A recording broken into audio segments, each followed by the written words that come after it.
I'll be home early tonight, I told my wife, Emily, while grabbing my coffee. She smiled without looking up from her phone. Don't work too hard, Ethan. I have good news coming. Oh, I think Victor is finally announcing the promotion today. She nodded. You deserve it. Her answer sounded flat, but I ignored it. I kissed her forehead and walked out, believing my future had never looked brighter. At Blackstone Technologies, everyone seemed unusually busy. My coworker Liam leaned toward me. Big meeting this morning. I know, I said. Maybe today is my lucky day. He grinned. If anyone deserves that office upstairs, it's you. Those words filled me with hope. An hour later, Victor Langford entered the conference room. Good morning, everyone. Morning, we answered together. He smiled directly at me. Ethan, excellent work on the Carson project. Thank you, sir. You've been one of my most dependable employees. I appreciate that. We'll speak privately later. My heart raced. After the meeting, Liam slapped my shoulder. See, promotion. I hope so. You've earned it. I've worked for this for 5 years. Then enjoy the moment. I laughed. I will. The rest of the morning passed slowly. Every email made me nervous. Every phone call made my hands shake. Finally, my assistant called. Ethan, Mr. Langford wants to see you. Now. Yes. I straightened my tie. This is it. I walked toward the executive floor, already imagining how I would tell Emily. She would be proud. We could finally buy the house we had dreamed about. Maybe start a family. For the first time in years, I felt completely certain about tomorrow. When I reached Victor's office, the door was slightly open. I knocked once. No answer. So. Still nothing. I pushed the door open. The world stopped. Emily stood in front of Victor. His hands rested on her waist. Her arms circled his neck. Then they kissed. For a second, I couldn't breathe. My briefcase slipped from my hand and crashed onto the floor. Emily jumped back. Ethan.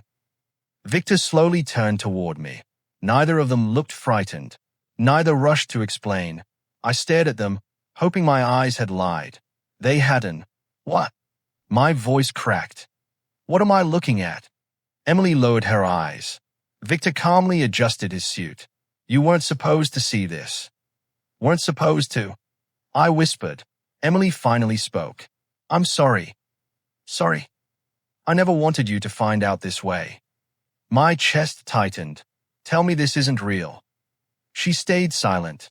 Emily, say something. She swallowed hard. It is real.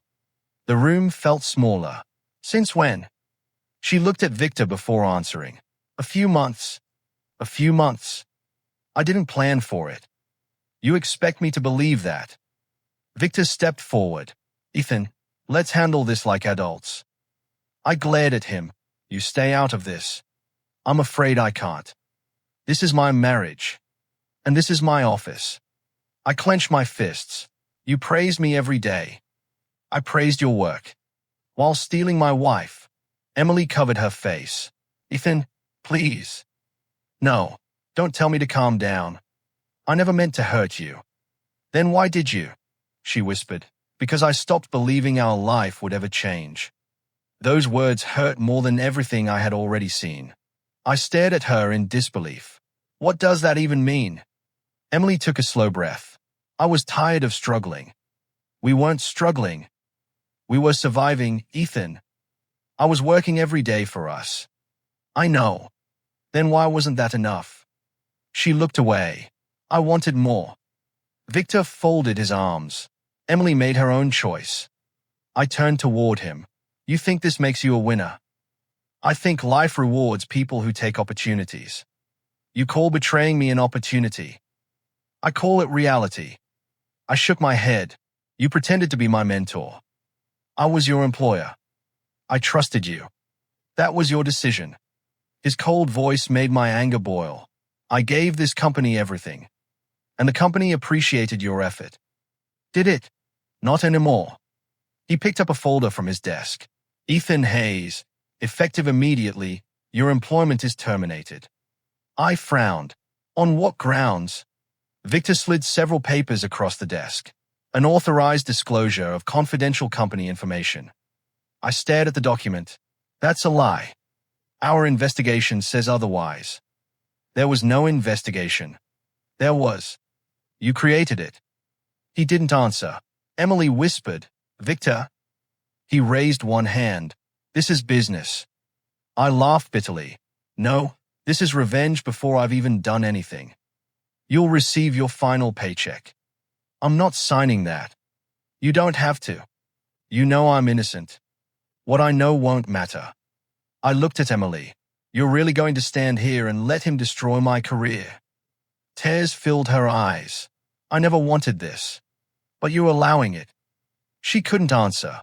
I picked up the termination letter and tore it in half. You can fire me.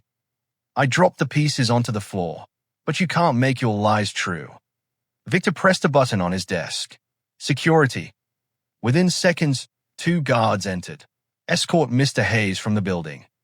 One guard spoke gently. Sir, please come with us. I looked around the office one last time. The promotion I had dreamed about had become the worst moment of my life. Without another word, I walked out. Employees stared as I crossed the lobby.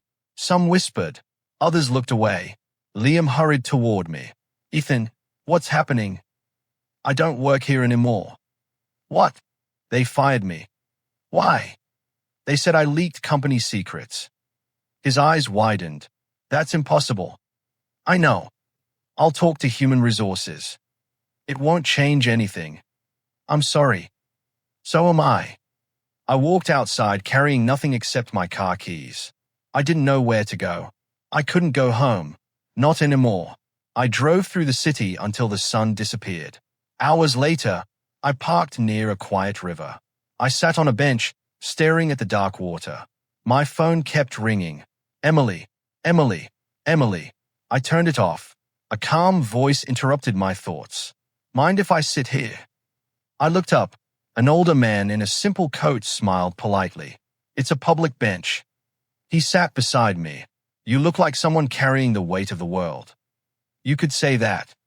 Bad day. The worst. He nodded. I've had a few of those myself. I gave a tired smile. I doubt they were this bad. You might be surprised. We sat in silence for a moment.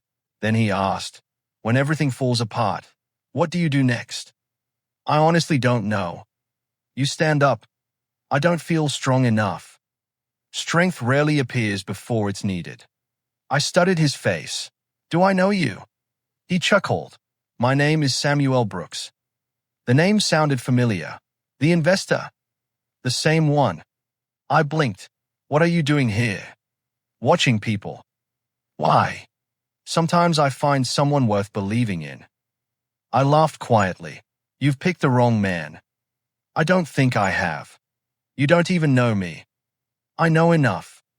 He reached into his pocket and handed me a business card. If you're willing to start over, call me tomorrow. I looked at the card, then back at him. Why would you help a stranger? Because years ago, someone helped me when I had nothing. He stood. The question isn't whether your life collapsed today. What is it, then? He smiled. It's whether today is the end of your story or the beginning of a better one. I watched him walk away, gripping the card tightly. For the first time since my world shattered, I wondered if I still had a future. The next morning, I stood outside Samuel Brooks's office with his business card still in my hand. His assistant smiled. Mr. Hayes. Yes, Mr. Brooks is expecting you. I nodded and followed her inside. Samuel stood beside a large window. You came. I almost didn't. But you did. I have nothing left to lose. He faced me. Wrong. I frowned. What do you mean? You still have your character. I don't feel like I have much of anything. You lost a job and a marriage. It felt like I lost my life. They are not the same. I stayed silent. Samuel walked closer. Answer one question honestly. I'll try. Do you want revenge? Yes. Why? Because they destroyed everything I worked for. He nodded. That's an honest answer. So you'll help me destroy them? No. I blinked. What? I'll help you become someone they can never destroy again. I don't understand. You don't need revenge today. So what do I need? You need discipline. I sighed. That sounds disappointing. It usually does. He smiled. Real success is rarely exciting in the beginning. I looked around his office. So why me? Because when I met you yesterday, you blamed yourself before blaming the world. I still don't know what I did wrong. You trusted the wrong people. That feels like a weakness. It's actually proof that you were honest. He handed me a folder. Open it. Inside was an employment contract. You want me to work here. I want you to learn here. I've never worked in investments. You will. I'll probably fail. Then fail while learning. I laughed quietly. You really believe I can do this? I wouldn't waste my time otherwise. For the first time in days, I felt a small spark of hope. I accept. Samuel extended his hand. Welcome to Brooks Capital. I shook it firmly. Thank you. No. He smiled. Earn it. The next few weeks were exhausting. Every morning Samuel challenged me. What did you read last night? 3 chapters about market psychology. What did you learn? People often make emotional decisions. And investors, they should avoid them. He nodded. Good. Another day he asked, why do businesses fail? Poor leadership. Only that. And pride. Better. I spent hours reading financial reports. Numbers that once looked confusing slowly began making sense. One afternoon, Samuel introduced me to a woman carrying several legal files. Ethan, meet Olivia Bennett. She offered her hand. Nice to meet you. You too. Samuel smiled. Olivia is our lead corporate lawyer. She looked directly at me. I've heard about you. I hope nothing embarrassing. Only that you're stubborn. I glanced at Samuel. You told her that? I told her you're determined. Olivia laughed. That's a kind of version. I smiled for the first time in weeks. She opened one file. I reviewed your termination documents. You did. They are suspicious. You noticed that already. There are inconsistencies. Can they prove anything? Not yet. I leaned forward. So Victor really planned everything. She closed the file. I don't make accusations without evidence. I do. And that's why you're angry instead of effective. Her words stung. So you're saying I'm the problem. I'm saying your emotions are making your decisions. I have every right to be angry. You do. She nodded calmly. But anger is expensive. What does that mean? It makes smart people careless. I crossed my arms. So what should I do? She smiled slightly. Learn to win before you fight. Olivia's words stayed in my mind long after our meeting ended. The following morning, Samuel found me reading another financial report. You're here early. I couldn't sleep. Why? I kept thinking about what Olivia said. And she was right. He smiled, admitting that is progress. I still hate Victor. I never expected you to stop. I want him to pay. You can want justice without letting anger control you. I'll try. Trying is enough for today. Over the next several months, my routine completely changed. Samuel questioned me every day. What did you notice in this balance sheet? The expenses don't match the reported growth. Good. Keep looking. Another afternoon, Olivia placed a thick folder on my desk. Read this. What is it? A corporate fraud case. Homework. Preparation. I opened the file. This company collapsed because nobody questioned the numbers. Exactly. She pointed to several pages. Details always matter. I used to think hard work was enough. It isn't. What else matters? Courage. I nodded slowly. I think I'm finally learning that. One evening, Samuel introduced me to another employee. Ethan, this is Marcus Reed. Marcus shook my hand. I've heard you're learning fast. I'm trying. I'm the firm's senior financial analyst. So you're the numbers expert. He laughed.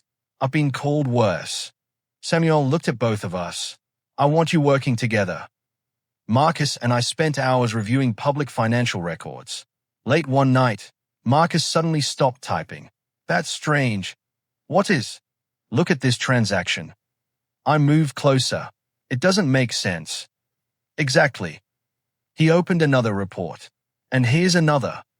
I frowned. These companies have different names. They do. So why are the payment patterns identical?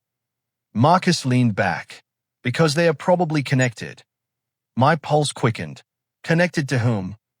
He turned his monitor toward me. Blackstone Technologies.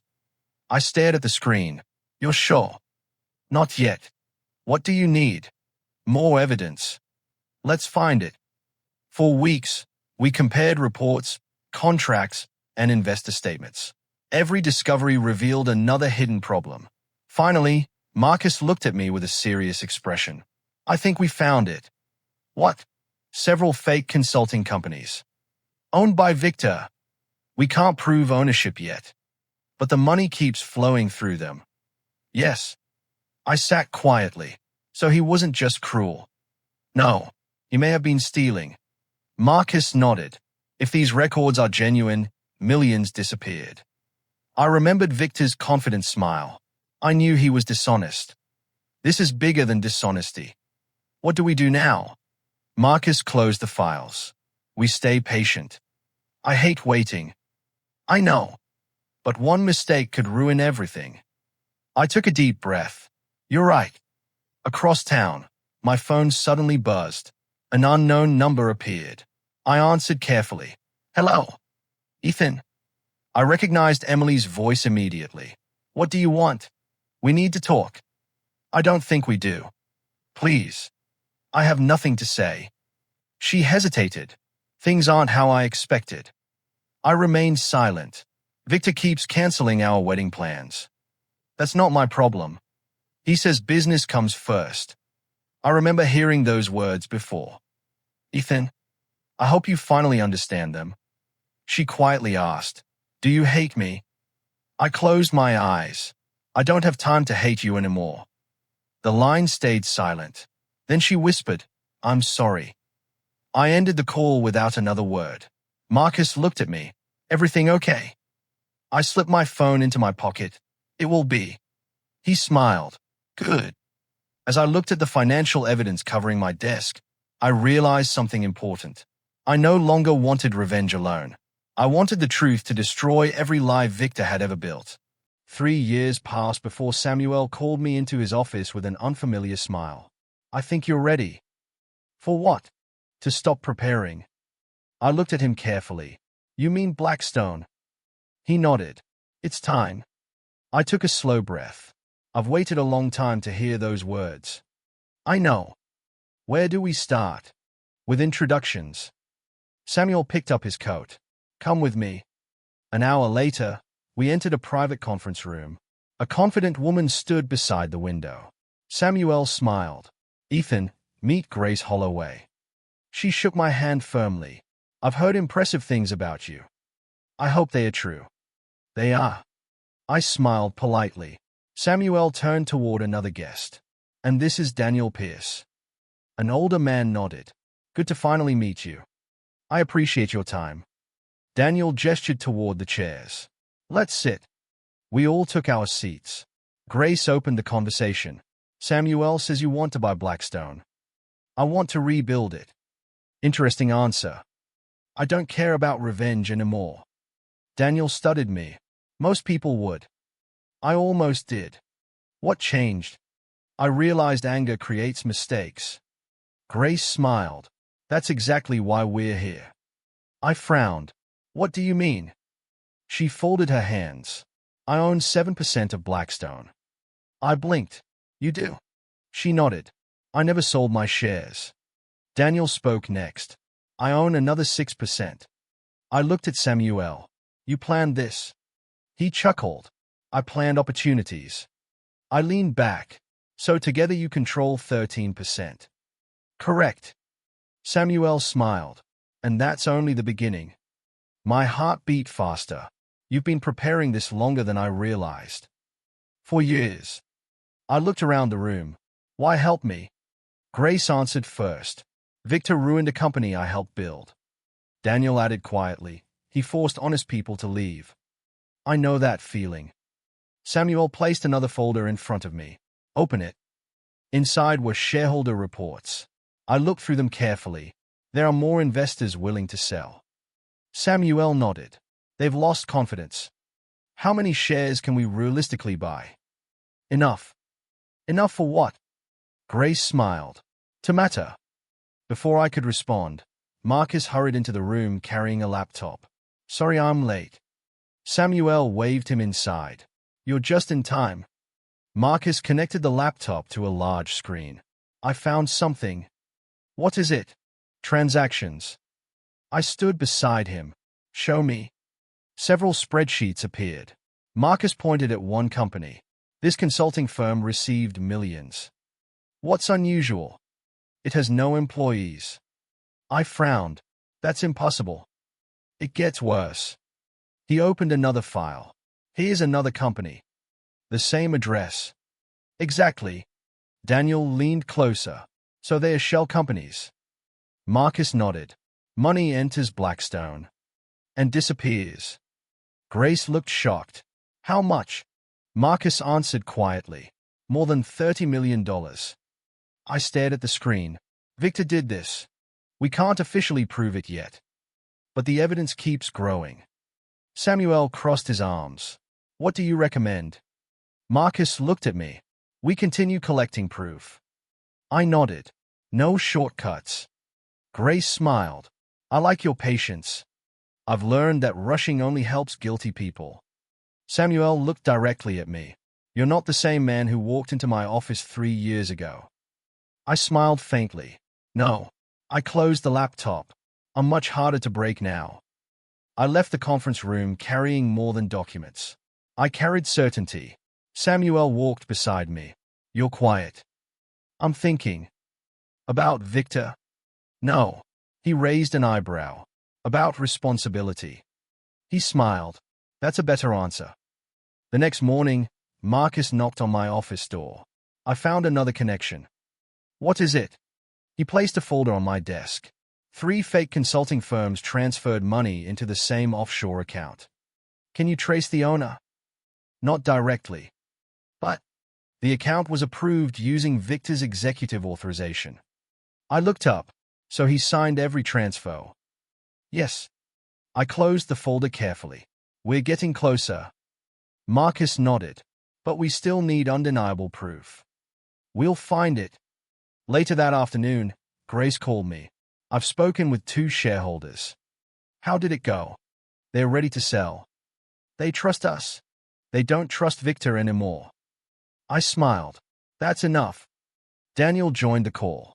I've also contacted several retired board members. What did they say? They believe the company has lost its direction. I agree. They are willing to support new leadership. I took a slow breath. Thank you. Grace laughed softly. Don't thank us yet. Why not? The hardest part is still ahead. That evening, I reviewed another stack of reports when my phone rang. Emily. I hesitated before answering. What do you want? Her voice sounded weaker than before. I need to tell you something. I'm listening. I found messages on Victor's phone. I stayed silent. He was seeing another executive while promising to marry me.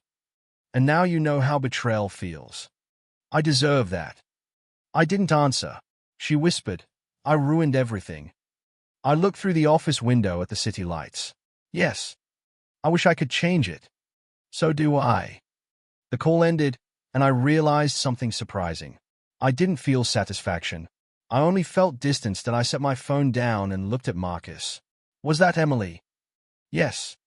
How is she? She finally discovered Victor's real face. Marcus sighed. I figured that day would come. So did I. Do you feel sorry for her? I thought for a moment.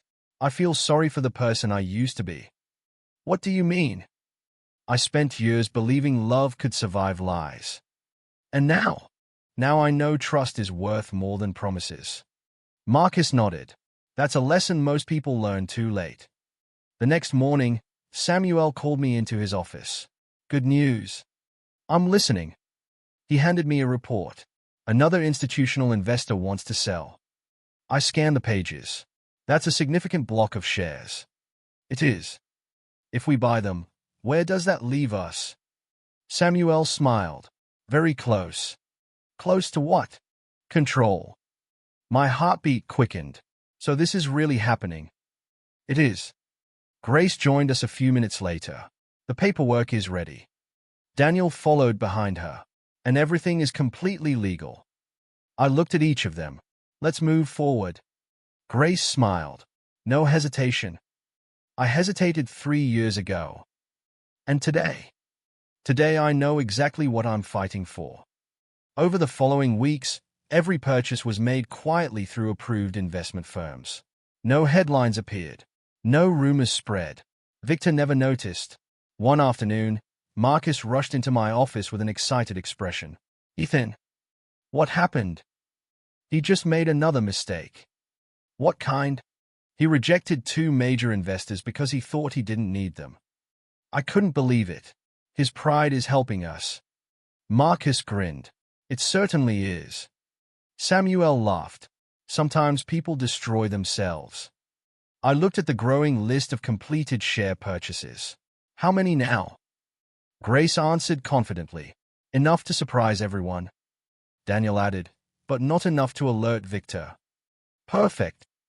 A week later, Marcus entered carrying the final acquisition report. It's done. I stood. We have them. He handed me the document. You now control the largest voting share of Blackstone Technologies. I stared at the report without speaking. 3 years earlier, I had walked out of that building carrying a torn termination letter. Now I held the legal documents proving I had become the company's biggest shareholder. Samuel placed a hand on my shoulder. You earned this. I smiled quietly. No. I looked toward the city skyline. I earned something even more valuable. What? My future. For the first time since my life collapsed, I wasn't planning revenge. I was preparing to walk back into the company that betrayed me, not as a broken employee, but as the man who now owned its future. I stood outside Blackstone Technologies for the first time in 3 years. Samuel walked beside me. How do you feel? I thought I'd feel angry. And I feel ready. He smiled. That's the answer I hoped for. Marcus adjusted his tie. Everything is prepared. Olivia joined us carrying 2 thick binders. The evidence is organized. I looked at her. Are you confident? She nodded. Completely. Samuel checked his watch. It's time. I took a deep breath. Let's finish this. We entered the building together. Several employees looked at me with surprise. One whispered, Isn't that Ethan Hayes? Another answered, I thought he was fired. I kept walking. The elevator doors opened. No one spoke during the ride. When they opened again, the boardroom waited at the end of the hallway. I pushed the door open. Victor stood at the head of the table. He smiled at first. Then he saw me. His smile disappeared. What are you doing here? I calmly pulled out a chair. I was invited. He frowned. By whom? Grace answered before I could. By the board. Daniel nodded. As a shareholder. Victor laughed. That isn't funny. Olivia placed several folders on the table. It isn't meant to be. Victor looked around the room. What is going on? Rachel Monroe, the chair of the board, stood. This meeting will now begin. Victor crossed his arms. Fine. Rachel looked toward me. Our first announcement concerns a recent ownership change. Victor interrupted. We can discuss that later. Rachel shook her head. No. Her voice became firm. We will discuss it now. The room fell silent.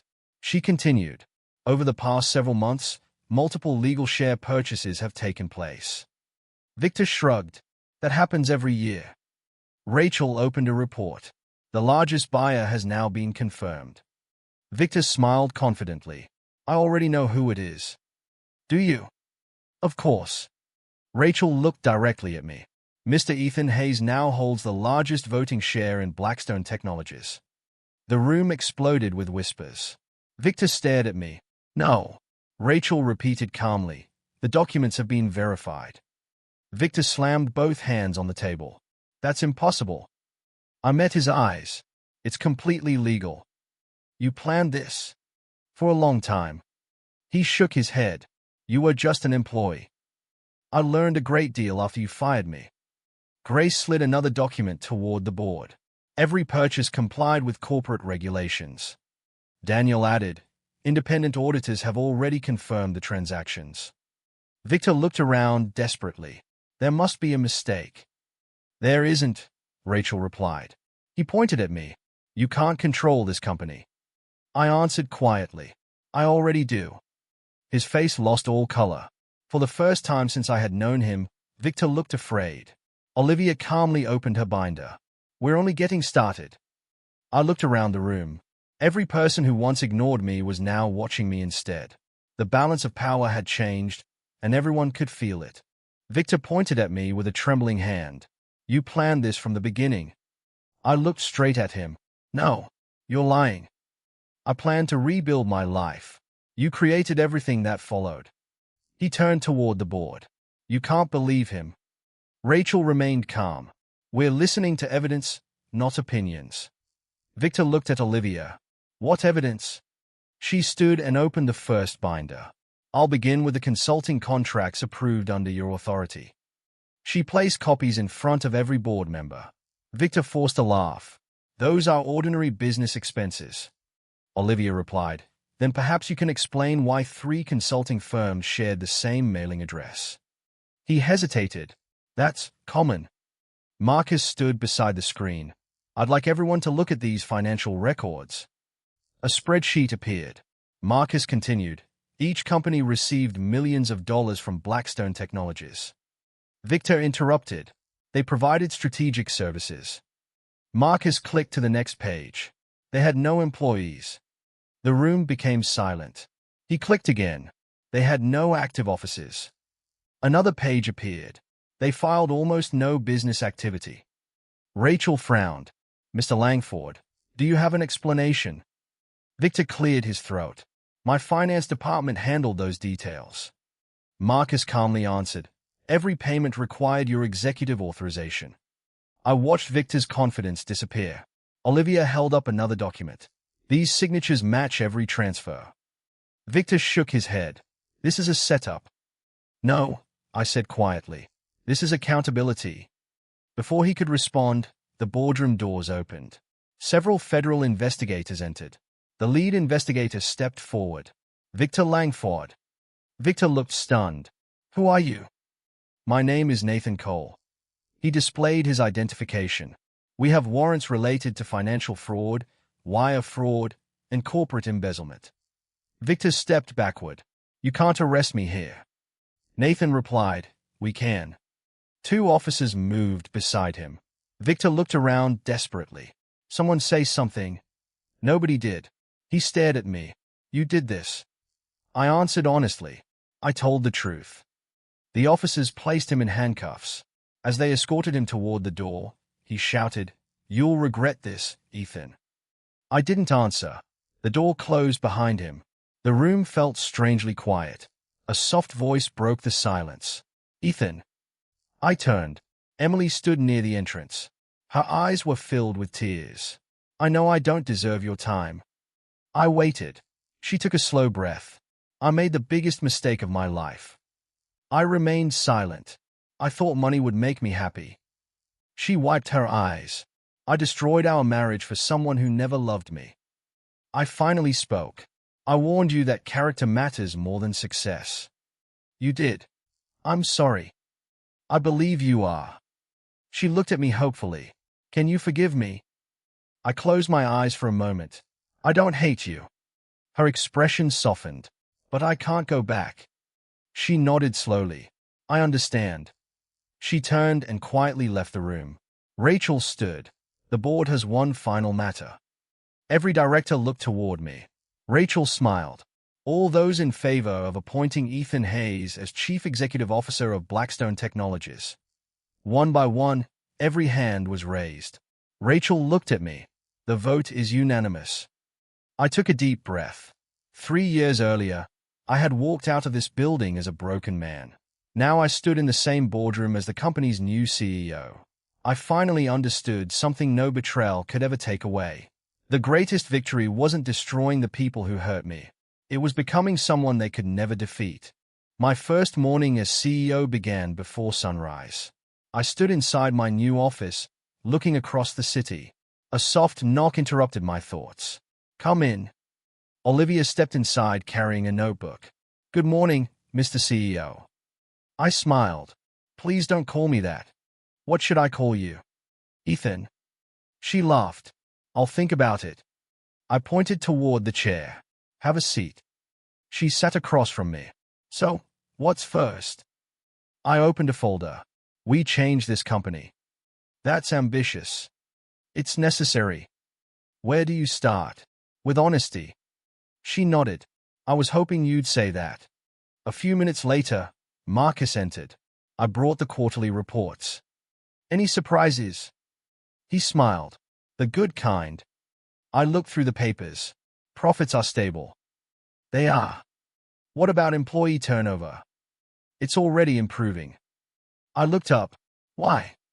Marcus shrugged. "People believe leadership has changed." "I hope they are right." Samuel walked into the office. "I know they are." I stood immediately. "You didn't have to come this early." "I wouldn't miss your first day." I smiled. "You started all of this." "No." He shook his head. "I simply opened a door." "You believed in me." "I believed in your choices." I looked around the room. "I still can't believe I'm here." Samuel laughed softly. "Never forget how you got here." "I won't." Later that morning, I met department managers.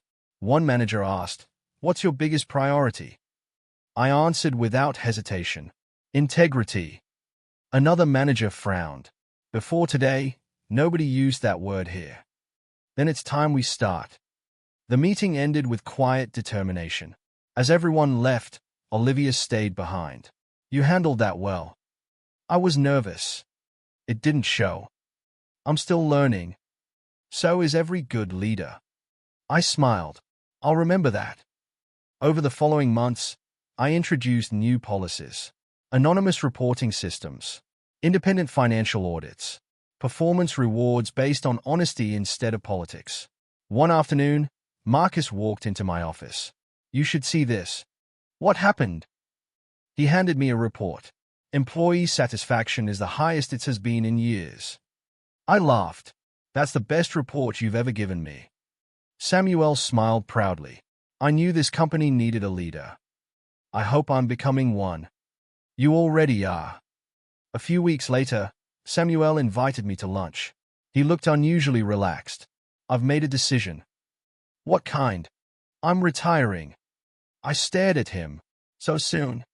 He nodded. "It's time." "I still need your advice." "You'll always have it." "It won't be the same." He smiled warmly. "It isn't supposed to be." I felt a lump in my throat. "You've been more than a mentor." "I know." "You gave me another chance." "You earned it." We finished lunch in comfortable silence. Before leaving, Samuel stood and held out his hand. "I'm proud of you, Ethan." I shook it firmly. "I wouldn't be here without you." He smiled one last time. "I think you'll discover you were always stronger than you believed." Several months passed, and Blackstone Technologies became a different company. One afternoon, Olivia knocked on my office door. "Do you have a minute?" "For you?" "Always." She smiled and stepped inside. "I've been meaning to tell you something." I closed my laptop. "You sound nervous." "I am." I waited quietly. She took a deep breath. "When I first met you, I thought you were too angry to see your own potential." I probably was. But every time life challenged you, you chose to become better instead of bitter. I smiled. "I didn't always feel strong." "I know." She looked into my eyes. "That's exactly why I admired you." My heart skipped. "You admired me?" "For a long time." I laughed softly. "I completely missed that." "I noticed." She smiled. "I wasn't waiting for a perfect moment." "What were you waiting for?" "I was waiting until your past stopped controlling your future." I stood and walked closer. I think it finally has. She reached for my hand. I'm glad. For the first time in years, I allowed myself to trust someone again. A week later, my assistant entered my office. A letter arrived for you. Who sent it? It doesn't say. After she left, I opened the envelope. I immediately recognized Emily's handwriting. The letter was short. She apologized for every lie. She admitted she had confused wealth with happiness. She wrote that losing me had become the greatest regret of her life. She asked for forgiveness but expected nothing in return. I quietly folded the letter. Olivia looked at me. Are you going to answer? I shook my head. No. Why? Some conversations belong in the past. She nodded. Does reading it still hurt? A little. But not enough to change your future. No. I placed the letter inside a drawer and closed it. That was the last time I ever heard from Emily. As the years passed, Blackstone continued to grow. Employees smiled more. Managers listened more. People earned promotions through honesty instead of favoritism. One evening, I stood beside the office window watching the city lights. Olivia joined me. Thinking. Remembering. Anything painful? Not anymore. She slipped her hand into mine. You've come a long way. I couldn't have done it alone. You still made the hardest choices. I looked across the skyline. When Victor betrayed me, I thought my life had ended. And now? Now I know it was only the beginning. She smiled. I like this ending better. So do I. I thought about Samuel. I thought about Marcus. I thought about everyone who believed in me when I couldn't believe in myself. Their faith had changed my life. I finally understood what success truly meant. It wasn't revenge. It wasn't money. It wasn't owning the company that once threw me away. Real success was waking up every morning without hatred in my heart. It was leading people with honesty. It was protecting others from the injustice I had experienced. Most of all, it was refusing to let betrayal decide the kind of person I would become. I smiled as I looked over the city one final time. My past had broken me. My choices had rebuilt me. And that victory was something nobody could ever take away.